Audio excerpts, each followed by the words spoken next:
The Apache warrior's hands trembled as blood seeped through his fingers, staining the wooden floor of the ransacked farmhouse.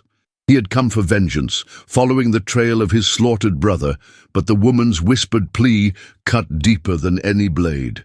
Her husband lay motionless by the overturned table, and she knelt beside him, her dress torn, her face streaked with tears and dust. The warrior had expected to find enemies, not this broken creature whose eyes held the same grief he carried. "Don't leave me alone in the dark," she had whispered, and those words now echoed in his mind like a curse, transforming his mission of blood into something he could not name. The sun hung low over the Colorado Territory like a dying ember, casting long shadows across the desolate farmland where Martha Henley knelt beside her husband's cooling body. The Apache warrior stood in the doorway, his war paint smeared with sweat and dust, his chest rising and falling with the rhythm of a man who had run through hell to reach this moment. He had tracked the white settlers for 3 days, following the scent of his brother's blood, but now the knife in his hand felt heavier than stone. The woman's eyes met his across the devastated room, and in them he saw not the fear he expected, but a grief so profound it mirrored his own. Her husband's blood pooled beneath the overturned chairs, mixing with the scattered flour and broken dishes, creating a tableau of destruction that spoke of more than simple death. The warrior's name was Ayana, meaning eternal blossom. Though he had not felt like anything that could bloom for many seasons now, the farmhouse creaked in the evening wind, its walls bearing witness to the violence that had swept through like a prairie fire. Martha's hands shook as she smoothed her husband's graying hair, her wedding ring catching the last rays of sunlight that filtered through the shattered window. She had heard the Apache war cries earlier, had seen the smoke rising from the neighboring ranch, but Thomas had refused to flee, insisting they could defend their home. Now he lay silent, his dreams of wheat fields and cattle herds buried with him in the dust of their kitchen floor. The warrior watched her tender ministrations, remembering how he had cradled his own brother's broken body just days before, how the white soldiers had left Nalnish to die like a wounded animal in the desert. The parallel struck him like lightning, illuminating the terrible symmetry of their shared loss. Ayana's moccasined feet made no sound as he stepped into the house, his dark eyes scanning the destruction with the practiced gaze of a hunter.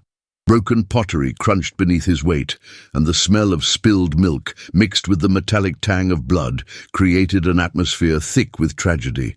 Martha did not flee, did not scream, but simply continued her vigil beside Thomas, her calloused hands speaking of years spent working this unforgiving land.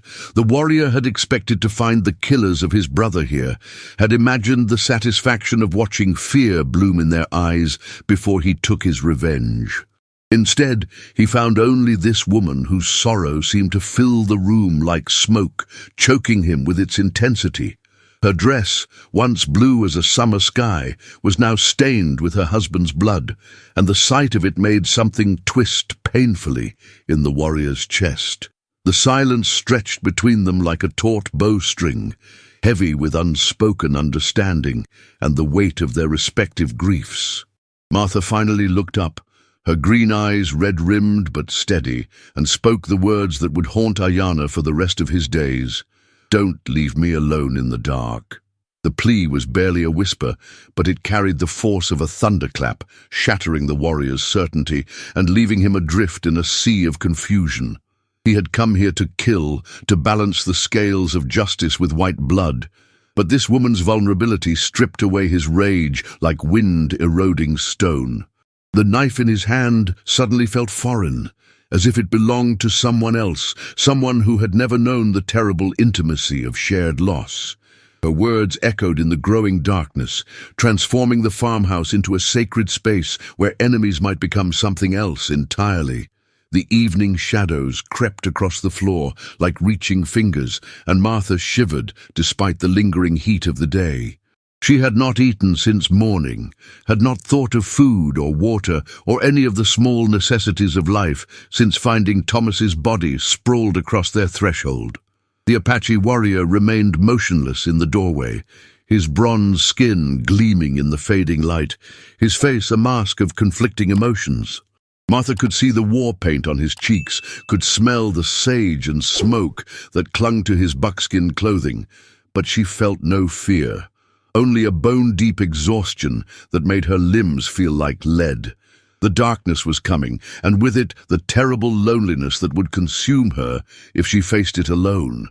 She had spoken without thinking, her plea emerging from some primal place where survival trumped pride, where the need for human presence overcame the barriers of race and enmity. Ayana felt the weight of his brother's death pressing against his ribs like a physical thing, making each breath a struggle against the tide of his own sorrow. He had sworn an oath over Nalnish's grave, had painted his face with the sacred colors of vengeance, but now that oath seemed as fragile as morning frost.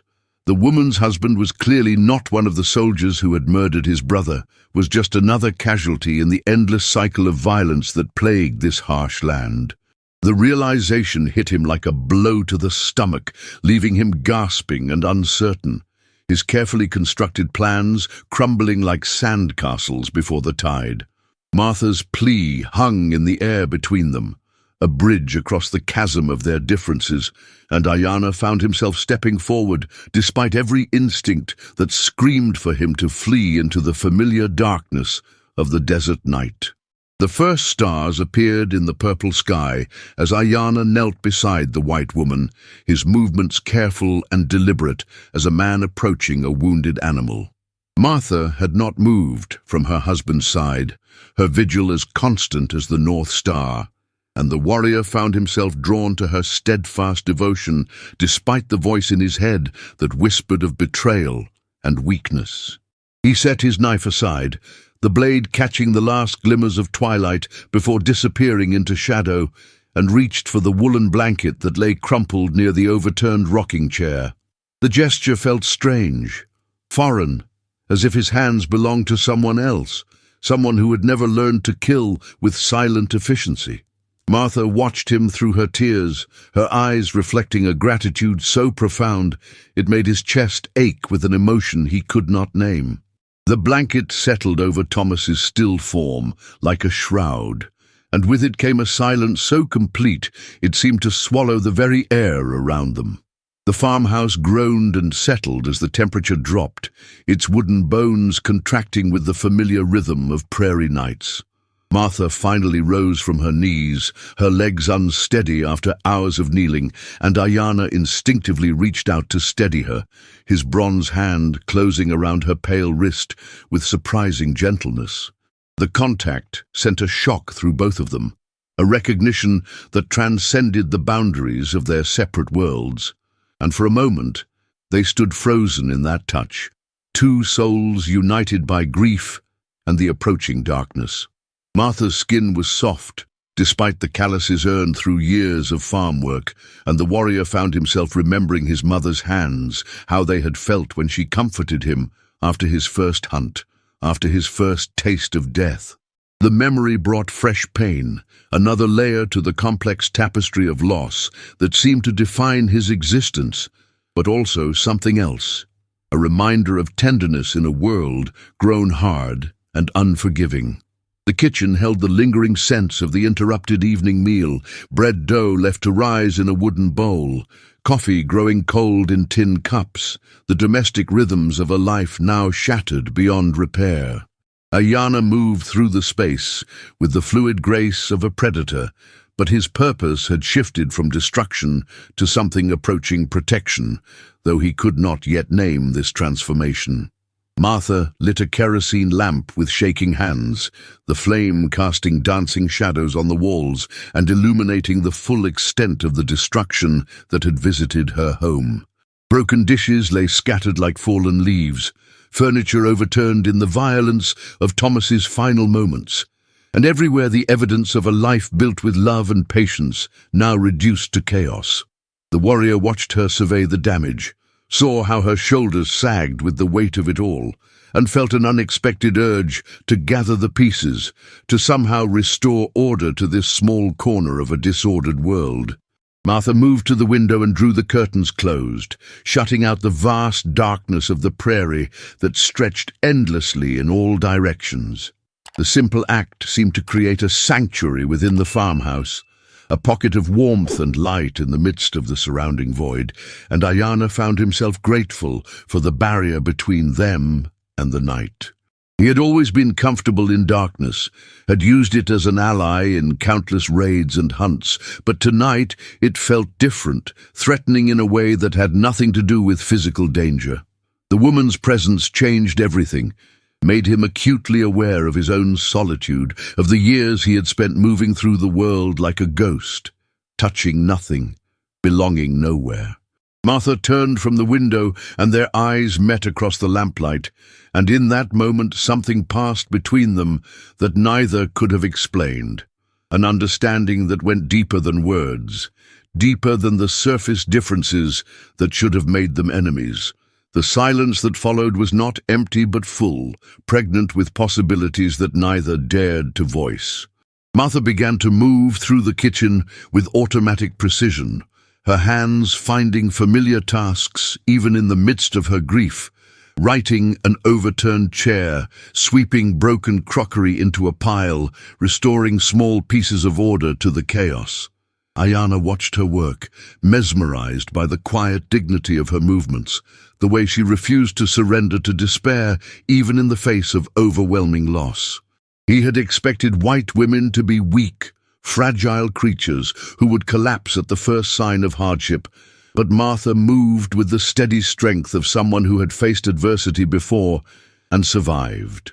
Her resilience reminded him of the desert plants that bloomed after rare rains, beautiful and tough in equal measure, and he found himself wanting to protect that strength rather than destroy it. The realization shook him to his core, challenging everything he thought he knew about himself and his purpose in this violent world. As the night deepened around them, Martha finally spoke, her voice barely above a whisper, but clear in the lamplit kitchen. "I don't know your name," she said, not looking at him directly, but addressing the space between them where understanding had taken root. "But I know you've lost someone too. I can see it in your eyes." The words hung in the air like a prayer, simple and profound, and Ayana felt something crack open inside his chest, some carefully constructed wall crumbling under the weight of her perception. He had spent so long hiding his pain behind war paint and silence, had convinced himself that grief was weakness, but this white woman saw through his defenses as easily as looking through clear water. The truth of her observation left him feeling exposed and vulnerable, but also strangely relieved, as if a burden he had carried alone for too long was finally being shared with another soul who understood the weight of it. The Apache warrior's hands trembled as he knelt beside the dying woman, his calloused fingers hovering uncertainly above her fevered brow. In all his years of raids and battles, he had never touched an enemy with tenderness, never allowed compassion to override the ancient hatred that burned in his people's hearts. Yet here, in this suffocating darkness, something deeper than tribal law compelled him forward.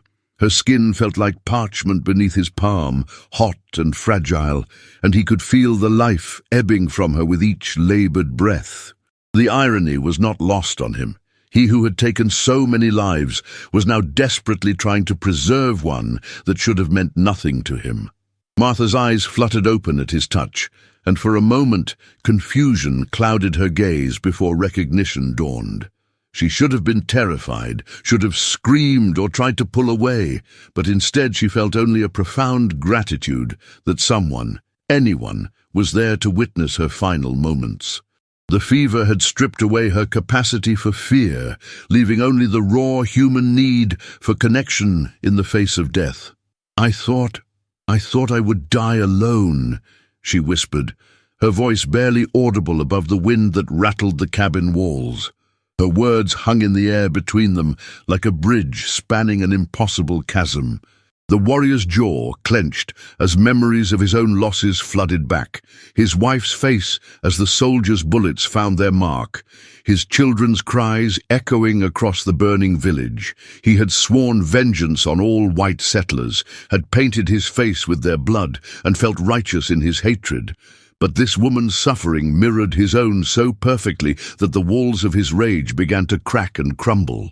My people.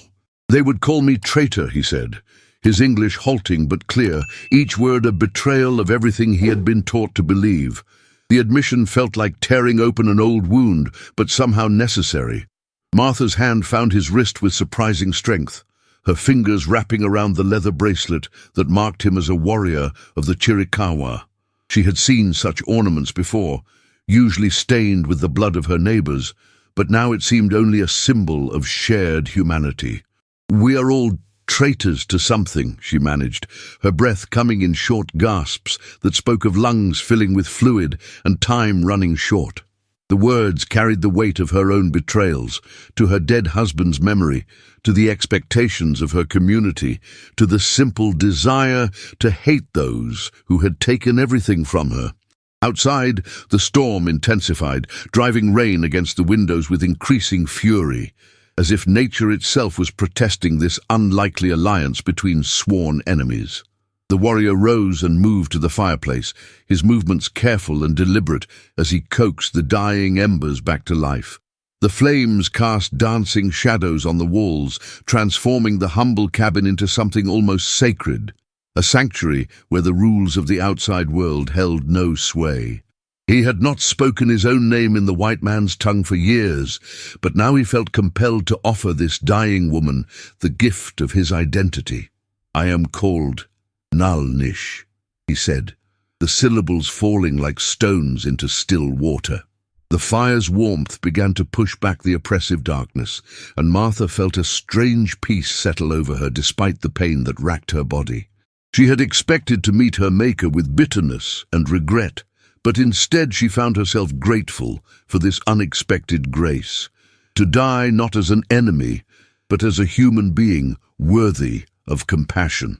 "Thank you, Nalnish," she whispered, his name foreign on her tongue, but somehow right, as if speaking it aloud had transformed them both from symbols of hatred into simply two souls sharing the weight of mortality in a world that had shown them both too much cruelty. Nalnish settled back beside Martha's makeshift bed, his weathered face illuminated by the flickering flames that seemed to dance with the memories of all they had both lost. The warmth from the fire could not reach the cold places in his heart where grief had taken root, but it softened the harsh lines around his eyes as he watched this white woman struggle against the inevitable.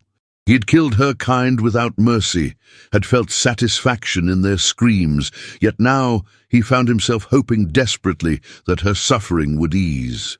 The contradiction tore at him like a physical wound, challenging everything he thought he knew about justice and revenge. In the dancing light, her face reminded him not of his enemies, but of his sister, who had died coughing blood in a cave while soldiers searched the hills above. Martha's breathing had grown more labored, each inhalation a monumental effort that left her exhausted and gasping. Through the haze of fever, she found herself studying the Apache's face, noting the deep lines of sorrow etched around his eyes, the way his mouth turned down as if permanently weighted by loss. She had always imagined her people's killers as monsters, beings devoid of human feeling, but this man's pain was as real and raw as her own. "You have children?" she asked, though she already knew the answer from the way his hands had trembled when he touched her forehead, with the careful gentleness of someone who had once soothed fevered brows, much smaller than hers. The question hung between them like a confession. The warrior's eyes closed, and for a moment the only sound was the crackling of the fire and the storm's relentless assault on the cabin walls. When he spoke, his voice carried the weight of graves that would never be properly marked, of small bodies that had never received the burial rites his people believed necessary for peace in the afterlife. "2 sons, 1 daughter," he said. each word precise and painful, as if speaking them aloud might somehow bring them back or finally lay them to rest. The soldiers came at dawn. My wife, she tried to hide them in the root cellar. His hands clenched into fists, the knuckles white with the effort of containing rage that had nowhere left to go. Martha felt tears she didn't know she still had the strength to shed rolling down her cheeks, leaving cool tracks on her fevered skin. The image of children hiding in darkness while death searched for them above struck her with devastating clarity, and she understood suddenly that grief was a language that transcended the boundaries of race and tribe. "My husband," she whispered, her voice breaking on the words she had not spoken aloud since the funeral. He was planting corn when they came. He never even saw them." The admission felt like opening a vein, but somehow necessary, as if their shared confessions might lighten the unbearable weight they both carried. The fire popped and hissed, sending sparks up the chimney like prayers, ascending to a heaven that seemed impossibly distant from this small cabin where two broken souls found themselves bound together by circumstance and sorrow. Nalnish reached for a cup of water from the bucket beside the bed, lifting Martha's head gently so she could drink. The simple act of care felt revolutionary, a rebellion against everything both their peoples had taught them about the other. "In my dreams," he said quietly, "I see them playing by the river, always playing, always laughing. I wake up and remember, and the silence is worse than screaming." His confession hung in the air like smoke, visible and then gone, but leaving its mark on everything it touched. Martha's hand found his again, her grip weak but determined, as if she could anchor them both to this moment of shared humanity before the darkness claimed her completely. The fever was winning its battle against her body, but her mind felt strangely clear, as if approaching death had burned away everything unnecessary and left only truth. "We are not our people's sins," she managed, each word a struggle but also a revelation that seemed to surprise them both with its simple power. Outside, the storm began to weaken, as if even nature was holding its breath to witness this impossible reconciliation between enemies who had discovered they were simply two parents mourning children who would never grow old. Dawn approached with reluctant fingers of grey light that crept through the cabin's small windows, illuminating the scene within like a painting of impossible tenderness. Martha's breathing had become so shallow that Nalnish found himself holding his own breath, listening for each whispered inhalation as if his attention alone could keep her tethered to life. The fever had broken sometime during the night, leaving her skin cool and pale as morning mist, but he knew with the certainty of someone who had watched too many deaths that this was not recovery, but surrender. Her eyes, when they opened, held a clarity that spoke of souls preparing for departure, and he felt his heart constrict with a grief that surprised him in its intensity. How had this dying white woman become precious to him in the space of a single night? The fire had burned low, reduced to glowing embers that cast everything in soft amber light, and Martha found herself thinking of her husband's eyes, which had been exactly this color when he laughed. The pain in her chest had transformed from sharp agony to a dull ache that seemed to encompass her entire being, but somehow it felt bearable now, as if sharing it had divided its power. "Nalnish," she whispered, his name coming easier now, like a prayer she had always known. Will you tell me about them, your children?" She needed to hear about life and laughter and the sound of small feet running through tall grass, needed these images to carry with her into whatever darkness waited beyond this moment. The Apache warrior's throat tightened, but he found himself speaking of memories he had locked away like sacred objects too precious to touch. "Ayana, my daughter. She was 7 summers. She could track a rabbit through stone, could make the horses come to her with just a whistle." His voice grew softer as the memories took hold, transforming his weathered face into something almost young again. She would braid flowers in her hair and dance around the fire until she fell asleep standing up. My wife would carry her to bed, and Ayana would wake up surprised to find herself there, as if sleep was a magic trick she never quite understood. The words flowed like water from a spring too long dammed, bringing both relief and renewed anguish. Martha smiled despite the pain, picturing a little girl with dark braids spinning in firelight, and for a moment the cabin seemed filled with the ghost of that child's laughter. "She sounds like sunshine," she managed, and the simple observation seemed to unlock something in Nalnish's chest, a warmth he had thought permanently extinguished. He told her about his sons, then, Keme, who could shoot an arrow straighter than men twice his age, and little Ahiga, who collected smooth stones and claimed each one had a different song if you listened carefully enough. As he spoke, Martha felt herself growing lighter, as if these borrowed memories were lifting her spirit even as her body failed. The morning light grew stronger, painting the cabin walls in shades of gold and rose that seemed to promise hope despite everything.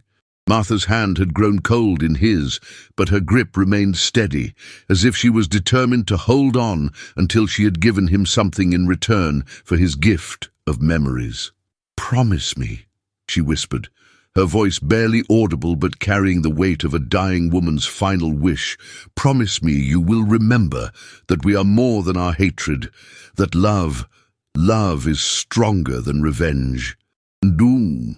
The words seemed to cost her everything she had left, but she held his gaze with fierce determination until he nodded, understanding that this was not just a request, but a sacred trust. As the sun finally crested the horizon, sending beams of pure light through the cabin windows, Martha's breathing grew so quiet that Nalnish had to lean close to hear it at all. Her eyes found his one last time, and in them he saw not the enemy he had been taught to hate, but simply a woman who had chosen compassion over fear in her final moments. "Thank you," she breathed, the words so soft they might have been imagined, "for not leaving me alone in the dark."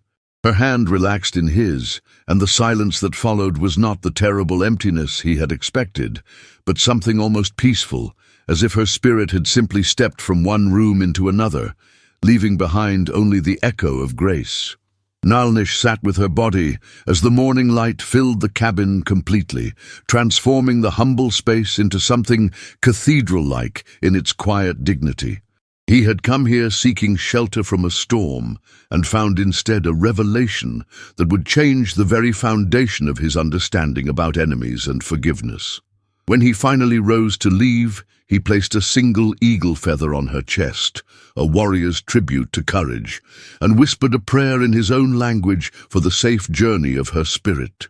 Outside, the world was washed clean by the storm, and as he mounted his horse and rode toward the rising sun, he carried with him the weight of a promise that would reshape the rest of his days.